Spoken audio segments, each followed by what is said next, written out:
Here we'll be removing the rear tail light on a Crossfire. So open the trunk, and once you get in the back, there's gonna be this little door cover. You're gonna have to use a flathead probably just to pry it up. This one's kind of halfway out, so I'm just gonna pull it out and just slide it down. It's held up by these. Okay. Now you have access to a tail light. And these are 8mm bolts. There's gonna be, I think, 3 of them. We'll see right now. So this is the plug. It's gonna be plugged to the vehicle. Just press this and pull it off.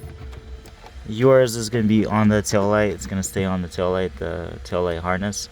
This one's broken, so it just comes apart, but it's fine.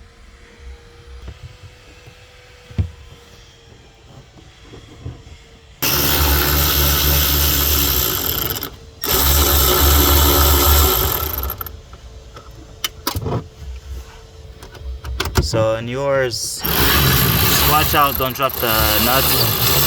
We're taking this car apart for parts, so I don't care about the bolts or the nuts. One little trick is to put a little bit of tape on the socket, that way it stays in it.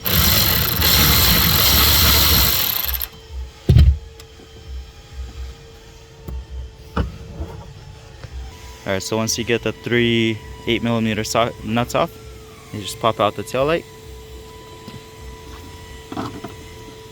This one's super easy. And that's gonna be your the light bulbs right here, 3 of them. This is your tail light harness. See, this one broke off. It's usually gonna be mounted right here and it stays in position. So that's it.